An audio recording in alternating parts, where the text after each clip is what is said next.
हाय, कैसे हैं आप? मैं धर्मेंद्र कुमार सर आपके बीच में एक बहुत ही महत्वपूर्ण प्रश्न लेकर आया हूं ऊंचाई और दूरी से संबंधित कक्षा 10 के विद्यार्थियों के लिए आपके अपने YouTube channel Dharmendra Kumar sir. तो आइए और अंत तक बने रहिए मेरे साथ। प्रश्न बहुत ही सरल है और बहुत ही मजेदार प्रश्न है, आपको प्रश्न पढ़ने से ही अच्छा लगेगा। प्रश्न है, आंधी के आने से एक पेड़ टूट जाता है और टूटा हुआ भाग इस तरह मुड़ जाता है कि पेड़ का शिखर जमीन को छूने लगता है। इसके साथ ही 30 डिग्री का कोण बनाता है या बनता है। पेड़ के पार बिंदु से उसकी दूरी के जहां से पेड़ का शिखर जमीन को छूता है वो है 8 मीटर। कितनी है? 8 मीटर। तो हमें पेड़ की ऊंचाई ज्ञात करना है। तो पेड़ ए और सी ये क्या है? पेड़ है। पेड़ कहां से बिंदु से टूटता है? बी बिंदु से, और टूट के इस तरह मुड़ता है कि बिंदु कहां चला जाता है? सी। और यहां से कितने डिग्री का कोण बनता है? 30 डिग्री का। और यहां से यहां तक की दूरी कितनी है? 8 मीटर। कितनी है? 8 मीटर। बहुत ही शानदार प्रश्न है, आप अंत तक बने रहिए। आप आसानी से इससे 3 अंक या 4 अंक अर्जित कर सकते हैं। तो सिर्फ अंत तक आपको बने रहना है और एक बार सवाल को देखना है। कक्षा 10 के विद्यार्थियों को एनसीईआरटी 2026 में आने की संभावना है। ये पेड़ है, तो यहां पे लिखना है हमें, माना एसी एक पेड़ है, ठीक है, जिसकी ऊंचाई कितनी मान ली हमने? h। जिसकी ऊंचाई तो हमें ज्ञात करना है, पर हमने क्या मान ली है? h मीटर, ठीक है। और बिंदु कहां से टूटता है? वो बी से। तो BC बराबर है किसके? BC। मतलब ये वाला पार्ट ये वाला पार्ट दोनों एक दूसरे के क्या है? बराबर। ये वाला पार्ट और ये वाला पार्ट दोनों क्या है? एक दूसरे के बराबर है। और AC बराबर कितना है? AC की दूरी कितनी है? AC बराबर क्या है? 8 मीटर। AC यहां से यहां तक की दूरी कितनी है? 8 मीटर। और कोण कितना बनना है? कोण मतलब थीटा। थीटा बराबर है 30 डिग्री। कितने डिग्री का? 30 डिग्री का, है ना। तो दे रखा है क्या? आधार। क्या दे रखा है? आधार। और ज्ञात क्या करना है? ऊंचाई। तो जिस तरह से जो प्रश्न हमें दे रखा है और जो ज्ञात करना है उसी का सूत्र लगाते हैं। तो क्या लगेगा हमारा? लंब बटे आधार। तो एक बार लाल बटे कैसे करता करके हम देखेंगे कि लाल बटा का, ठीक है। इसको आसानी से तरीका सीखने का ये है कि आधार दे रखा है और लंब ज्ञात करना है। तो आधार और लंब कहाँ है? आधार और लंब, ये लगा आधार और लंब, या लंब या आधार। तो साइन कोस टेन, कौन सा थीटा माना है? साइन। ये साइन थीटा हो गया, ये कोस थीटा हो गया, टेन थीटा। तो टेन थीटा बराबर क्या सूत्र हो जाएगा? लंब बटे आधार। क्या हो जाएगा? लंब बटे आधार।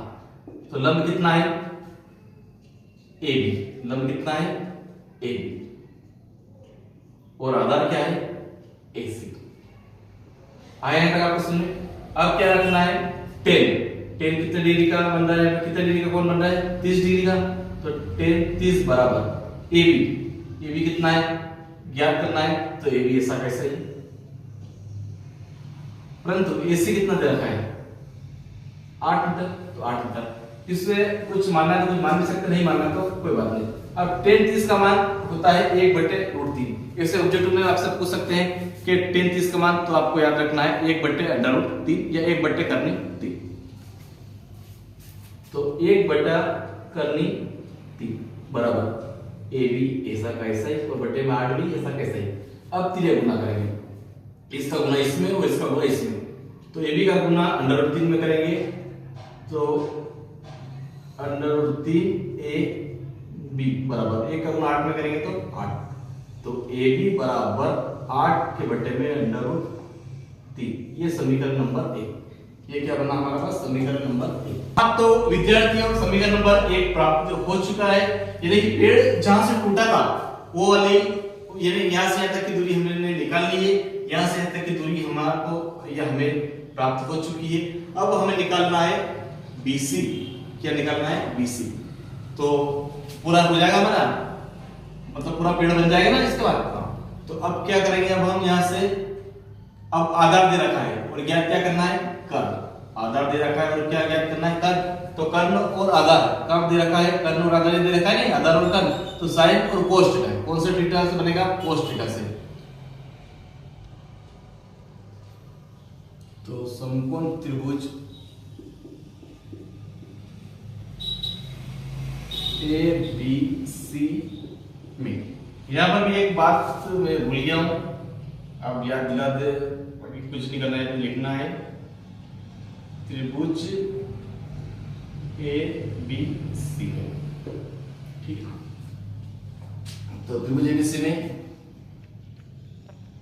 कोस थीटा बराबर क्या सूत्र होता है, आधार बटे कर्ण। आधार बटे कर्ण होता है ना, तो आधार बटे कर्ण।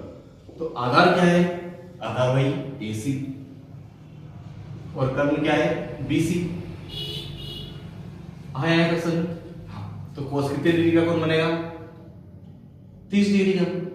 AC कितना है, AC है 8 मीटर, तो 8 मीटर ऐसा कैसा है, परंतु BC कितना दे रखा है हमें पता नहीं, तो BC ऐसा का ऐसा है। तो कोस 30 का मान कितना होता है, √3/2। ये याद रखना, स्कूल ऑब्जेक्ट में आपको पूछ सकते हैं कि कोस 30 बराबर, तो हमें याद करना है या हमें याद होना चाहिए √3/8। ऐसा कैसे, BC भी ऐसा कैसे। अब क्या करेंगे भाई, एक ही गुना, इसका गुना इसमें और इसका गुना इसमें। तो √3 का गुना करना है BC में और 2 का गुना करेंगे 8 में, तो 8 दूनी 16। तो BC बराबर 16 के बट्टे में √3 आए यहाँ तक। ये बना है समीकरण नंबर 2। क्या बना, ये समीकरण नंबर 2। हाँ, अब पेड़ क्या है, पेड़ क्या है, तो पेड़ है AC। क्या है, AC। तो पेड़ किस से मिलकर बना है, AB प्लस BC। पेड़ किससे मिलकर बना है, AB प्लस BC, यानी कि समीकरण नंबर 1 और समीकरण नंबर 2 को यहाँ क्या करेंगे, हम जोड़ेंगे। तो AC बराबर AB, मतलब समीकरण नंबर 1 का मान कितना दे रखा है, 8/3 प्लस समीकरण नंबर 2 का मान कितना दे रखा है, 16/3। आया तक आपको समझ में। तो AC अर्थात पेड़। अब कर्णी 3 और कर्णी 3 का लघुत्तम लेंगे, तो लघुत्तम कर्णी 3 आ जाएगा। अब दोनों सेम है, यानी कि आधार समान है, तो आपको कुछ नहीं करना, ऊपर वाला ऐसे कैसे जुड़ना है, 8 प्लस 16। तो AC बराबर 8 और 16 कितने हो गए, 24/3। कितना है, पेड़ की ऊंचाई कितनी है, ये 24/3। ये इसको थोड़ा सा इसको ऐसा लिख सकते हैं, इसको कि AC बराबर 24/3 का गुना, कर्णी 3 का गुना ऊपर भी कर सकते हैं और कर्णी 3 का गुना नीचे भी करेंगे। तो AC बराबर, AC अर्थात पेड़, 24 का गुना कर्णी 3 में करेंगे तो 24 कर्णी 3, और कर्णी 3 में कर्णी 3 का गुना करेंगे तो 3, फिर 3 से इसको भाग देंगे, 3 के पढ़े 3 आता है, एक बार 3 के पढ़े 24 आते कितनी बार। AC बराबर 8 कर्णी 3 मीटर, अर्थात जो पेड़ की ऊंचाई है H बराबर, ये कितनी निकल गई, ये AC मतलब पेड़ की ऊंचाई बराबर कितनी निकल गई, ये 8/3 मीटर। इसी प्रकार से आपसे उम्मीद है कि आपको अच्छे बेहतर तरीके से समझ में आया होगा। आपको अगर समझ में आया होगा तो आपको क्या करना है, वीडियो को लाइक, कमेंट और शेयर करना है। जय हिंद, जय भारत।